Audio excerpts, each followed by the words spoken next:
جو ایران ہے، جبکہ ہم آج بھی ایران کے لیے بھی دعائیں کرتے ہیں، اسرائیل کے لیے بھی امن بھی مانگتے ہیں، ہم ٹرمپ کو بھی کہتے ہیں، صاف کہتے ہیں کہ وہ امن پسند نہیں ہے، وہ بائبل کے خلاف چل رہا ہے، وہ مسلمانوں پر اگر جنگ مسلط کرتا ہے تو یہ اس کی ہار ہے، یہ اس کا گناہ ہوگا۔ اور آپ ہم لوگوں سے ہی اتنا تعصب اور اتنی نفرت کریں گے تو محبت آپ کس سے کریں گے؟ جبکہ ہمیں مسیح یسوع نے کہا کہ اپنے دشمن سے بھی محبت کرو، تو پھر آپ ہمارا سٹیٹس کیا آپ ہمیں دشمن سمجھتے ہیں؟ یا پھر آپ ہمیں کوئی اور مخلوق یا مسیح یسوع کی وجہ سے؟ کیونکہ آج ہی اگر کوئی مسیحی مسلمان ہو جاتا ہے تو پھر آپ اس کے ساتھ یہ سلوک کریں گے، تو اس کا مطلب ہے کہ آپ مسیح یسوع کے ساتھ جنگ کر رہے ہیں، اور آپ کا عقیدہ بھی ہے کہ انہوں نے واپس آنا ہے۔ تو کتنے عظیم نبی جو طوفان کو کہتا تھا رک جا تو اس کی سانس خشک ہو جاتی، بدروحوں کو کہتے کہ چھوڑ اس کو تو وہ چیختی چلاتی بھاگ جاتی، آسمان پر کی طرف ہاتھ اٹھاتا تو کھانا نیچے لے آتا، فرشتوں کی کمکیں اس کے ایک جملے پر اتر آتی۔ قرآن مسیح یسوع کو کلمۃ اللہ کہتا ہے، قرآن مسیح یسوع کو روح اللہ کہتا ہے، قرآن مسیح یسوع کو صراط المستقیم کہتا ہے، قرآن یسوع کو شافی کہتا ہے، قرآن یسوع کو حکیم کہتا ہے۔ یعنی جتنے 99 نام ہیں وہ سب قرآن مسیح یسوع کے ساتھ بھی استعمال کرتا ہے۔ تو پھر آپ تو خدا کو نہیں مانتے، کیونکہ آپ قرآن کی باتوں کے بھی الٹ ہیں۔ آپ جو دین ابراہیم ہے اس سے بھی بالکل الگ تھلگ ہیں۔ تو پھر سوچئے کہ کہیں آپ خدا کو ہی تو نہیں بیوقوف بنا رہے، اور کیا خدا بیوقوف بن سکتا ہے؟ جو نظر آ رہا ہے یہ آخری دور ہے، تو پھر سوچئے کہ آپ کیا جواب دیں گے، آپ کی روح کہاں پر لٹکی ہوگی پھر؟ کیونکہ انسان سوتا ہے تو اس کی روح تب بھی جاگتی ہے، وہ کام کرتی ہے۔ اس طرح جب انسان مر جاتا ہے تو اس کی روح پھر بھی کام کر رہی ہوتی ہے، پھر بھی اسے ضروریات ہیں، پھر بھی اس کو انسانوں کے پاس آنا پڑتا ہے، کیونکہ وہ انسانوں کے ساتھ رہنے کی عادی ہو چکی ہوتی ہے۔ تو آپ کی روحیں کہاں ہوں گی، کیسے ہوں گی؟ صرف جنت اور 70 حوریں؟ تو آپ کو معلوم ہو کہ مسیح یسوع اس وقت جنت میں ہے، پھر ساری حوریں ان کے قبضے میں ہیں۔ اگر آپ ان کو حقوق نہیں دیتے تو وہ بھی اگر آپ کو وہ 70 حوریں نہ دیں گے، وہ شہد کی نہریں، وہ سب کچھ نہ دیں، تو پھر کیونکہ ایک عظیم نبی ہے جس کو قرآن اتنے ادب و احترام سے بلاتا ہے، تو آپ اس کی امت کے ساتھ یہ کر دیں۔ تو جب کسی امت کے ساتھ یہ کیا، جس کا مطلب ہے کہ اس کے نبی کے ساتھ کیا گیا ہے، اس کے لیڈر کے ساتھ کیا گیا، تو ہم واضح کہتے ہیں کہ آپ مسیح یسوع کی توہین کرتے ہیں، کیونکہ مسیح یسوع نے کہا کہ میرے نام سے لوگ تمہیں لعن طعن کریں گے، لوگ تمہیں ستائیں گے، لوگ تمہیں قید میں ڈالیں گے۔ تو سب کچھ ہو نہیں رہا، اور سویلائزڈ لوگ کر رہے ہیں، یہ عام لوگ نہیں کر رہے۔ عام لوگ جب لوگ نہیں تھے پڑھے لکھے، ان میں محبت تھی، یہی وہ پنجاب تھا، یہی وہ مڈل ایسٹ تھا جس میں ہندو، سکھ، مسلمان سب لوگ ایک جیسے تھے۔ لیکن ہر روز وہ نفرت بڑھ رہی ہے، کم نہیں ہو رہی۔ جو اسلام ہے وہ اپنی کرتوتوں کی وجہ سے تباہ و برباد ہے، اس میں مسیحیوں کا کیا قصور ہے؟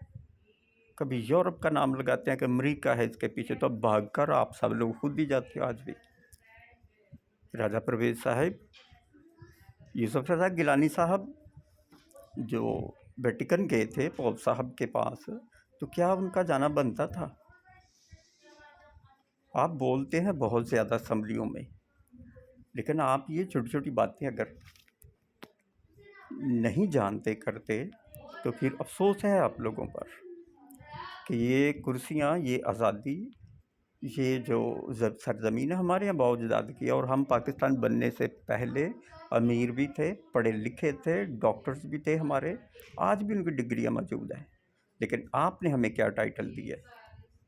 تو کیا ہم اپنے آقا سے، سید سے، اپنے بادشاہ سے شکایت نہ کریں گے آپ کی؟ اور آپ تو بڑے بہادر ہیں کہ جو آپ سمجھتے ہیں کہ ان کو آپ جواب دے لیں گے، تو پھر جو آپ چاہتے ہیں وہ کیجیے۔ لیکن ہم نے آپ کو بتانا تھا کہ آپ کے بارے میں کیا لکھا ہوا ہے، کہ اگر آپ مسیحی لوگوں کو ستاتے ہیں تو آپ مسیح یسوع کو ستاتے ہیں، کیونکہ آج ہی ہم مسیح یسوع سے الگ ہو جائیں تو آپ کا یہ رویہ بالکل ٹھیک ہو جائے گا۔ تو پھر کس سے نفرت ہے آپ کو؟ اس بات پر سوچیے۔ اور ایک انسان، ایک عظیم نبی اور اس کی امت سے نفرت کر رہا ہے۔ آپ کوئی بے شعور نہیں ہے، ان پڑھ نہیں ہے، جاہل نہیں ہے، آپ کو ہر بات کی سمجھ ہے۔ کرسچنز نے ادارے بنائے تھے، کالج، یونیورسٹی، ہاسپٹل، انہوں نے کیا لیا آپ لوگوں سے؟ قائد اعظم کہاں پڑھے تھے؟ اقبال کہاں پڑھے تھے؟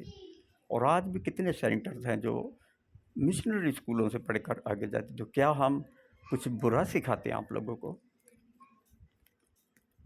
آپ کو ہماری نیکیوں کا صلہ دینا بھی نہیں آتا، احسان بھی نہیں آپ یاد رکھتے، اور کیسے رو رو کر یہ ہمارے بھائی جو ہیں آپ سے اپنی بچیوں کی، آپ اپنی بچیوں کو 6 سال میں کریں، 9 میں کریں، 10 میں، وہ آپ کا حق ہے، لیکن کرسچن بچیوں کو آپ اپنی مرضی سے کریں گے، اور آپ ہمیں اسلام کی دعوت نہیں دے سکتے،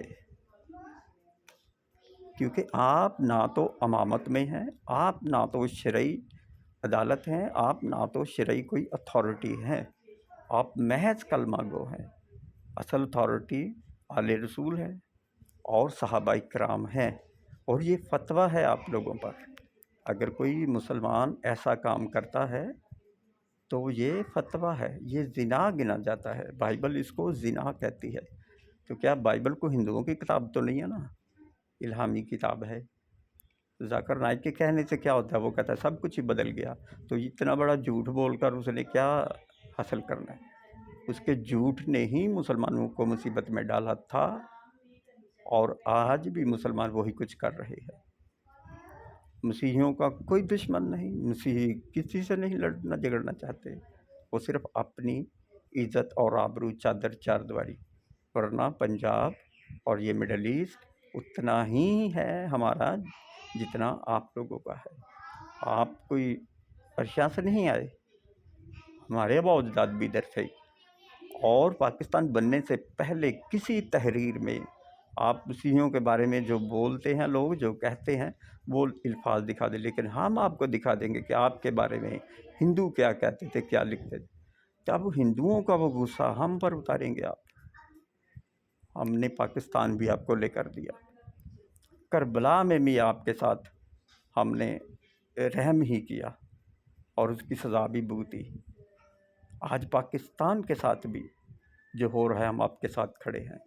کامران مسیح نے جو کیا وہ کسی کے دباؤ میں تو نہیں کیا، اس مٹی کو اپنی مٹی سمجھتا ہے نا۔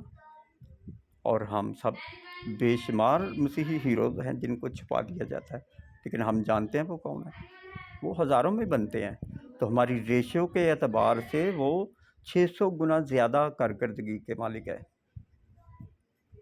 لیکن افسوس ہے آپ لوگوں پر کہ آپ اس کا صلہ کیا دیتے ہیں۔ امید ہے کہ پاکستان کے جو پڑھا لکھا طبقہ ہے، جو جانتے ہیں، وہ ایسے لوگوں کو کنٹرول کریں۔ ان کی ہوس اگر نہیں مٹتی تو ان کو ادھر بھیجیں، وہ جہاں پر وہ لاہور میں ویشیاں وغیرہ ہوتی ہیں، جا کر خود کو ٹھنڈا کر کے آئیں۔ بہت سے علاقے ہیں ایسے دنیا میں جو کاروبار کرتے ہیں، تو ان سے جا کر کریں۔ کیوں آپ مسیحی زندگیوں کو، ان کے پاس ہے کیا، ایک بچوں کی خوشی ہے وہ بھی آپ چھین لیں گے، تو آپ سے بڑا ظالم کون ہوگا؟ پاکستان کی حکومتیں یہ کام کرتی ہیں، عام سوسائٹی سے تو ہمیں کوئی شکایت نہیں ہے، بالکل نہیں ہے، کیونکہ عام سوسائٹی جو ہے وہ ایسا کرتی نہیں، سوچ یہ ہائی لیول پہ ہوتا ہے۔ تو پھر اس کا مطلب ہے کہ آپ نہ تو ابراہیم کے خدا سے واقف ہیں اور نہ ہی سے مانتے ہیں، آپ کا کوئی اپنا ہی خدا ہے کہ جو کہتا ہے کہ مسیحیوں سے نفرت کرو یہودیوں سے نفرت کرو، اسرائیلیوں سے نفرت کرو، ہندوؤں سے نفرت کرو، سکھوں سے نفرت کرو، چائنا سے، تو آپ کے پاس بچے گا کیا؟ کہ ساری تو خدا کی مخلوق ہے، تو خدا کی مخلوق سے اگر آپ نفرت کرتے ہیں تو پھر سوچیے آپ کا خدا کون ہے۔ پاکستان زندہ باد۔